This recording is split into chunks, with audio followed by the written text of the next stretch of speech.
Welcome to simple சமையல். நான் இப்போ செஞ்சு காட்ட போகிறது பானிபூரி பீஸா. அதுக்கு முதல்ல பானிபூரி நம்ம ரெடி பண்ணிடலாம். இந்த பூரி நம்ம பொரிச்சு எடுத்துக்கலாம். இந்த அப்பளத்தை இப்போ ஆயில் வச்சுருக்கேன். ஆயில் சூடாகட்டும்.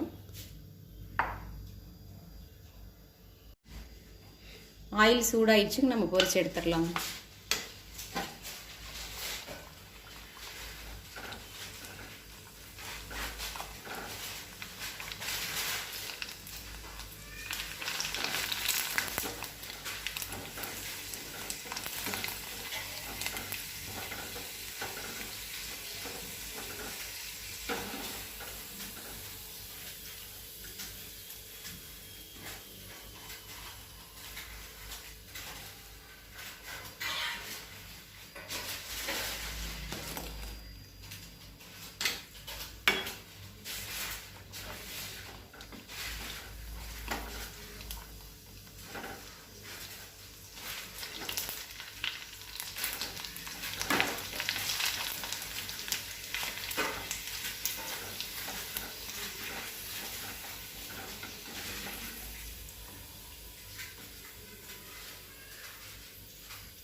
பீஸா பூரிக்கு இப்போ நம்மளுக்கு பூரி ரெடி ஆயிடுச்சு.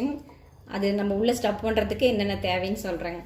ஸ்வீட் கார்ன் 1 வேக வச்சு உதிர்த்தி வச்சுருக்கிறேங்க.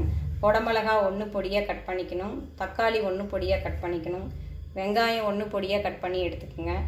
உருளைக்கிழங்கு வேக வச்சு கட் பண்ணிவிட்டு நான் சில்லி பவுட்ரு போட்டு அதை கொஞ்ச நேரம் டோஸ்ட் பண்ணி எடுத்து வச்சுருக்கேன். கொத்தமல்லி கீரை பொடியாக கட் பண்ணிக்கோங்க. கஸ்தூரி மேத்தி 1 ஸ்பூன், மிளகாத்தூள் 1 ஸ்பூன், பச்சை மிளகாய் 1 எடுத்து விதையை எடுத்துட்டு பொடியை கட் பண்ணி எடுத்து வச்சுருக்கேன். உப்பு தேவையான அளவு, பீஸா போடுற சாஸ் தேவையான அளவு எடுத்துக்கோங்க. மொசரெல்லா சீஸ் 1 கப் எடுத்துக்கோங்க. இதை தேவையான பொருட்கள். இப்போ கலக்கலாம்.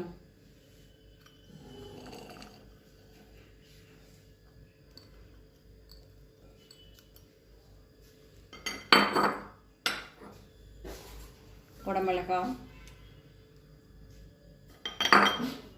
தக்காளி,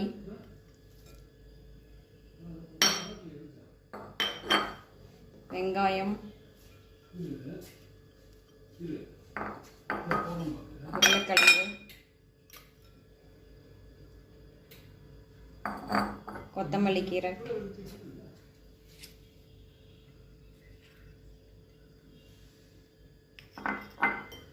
பச்சை மிளகாய், கஸ்தூரி மேத்தி, மிளகாத்தூள், உப்பு இதுக்கு தேவையான அளவு போட்டுக்கலாம்.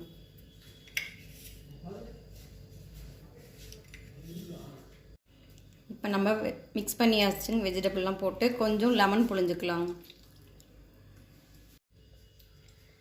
இப்போ நம்மளுக்கு உள்ளே வைக்கிற மிக்சர் ரெடி ஆயிடுச்சுங்க. இதை நம்ம பூரி இப்படி ஓட்டை போட்டு இதுக்குள்ளே நம்ம எல்லாம் வச்சுக்கணும். இந்த கலவையை இவ்வளோ வலிய வைக்கணும்.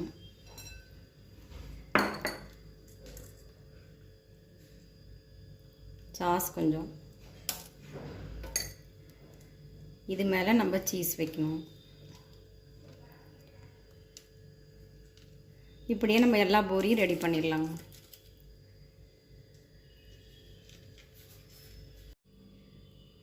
இப்போ நம்ம இந்த ஸ்டஃபிங்லாம் வச்சு மேலே பீஸா போடுற சாஸ் போட்டுட்டோம். இப்போ இந்த மொசரெல்லா சீஸ் எல்லா பூரியிலையும் கொஞ்சம் கொஞ்சம் வச்சுக்கலாம்.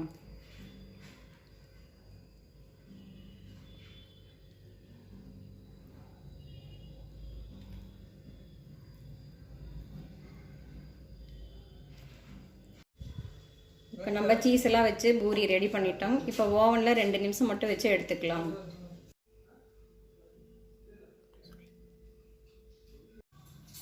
இப்போ நம்மளுக்கு பானிபூரி பீஸா ரெடி ஆயிடுச்சுங்க.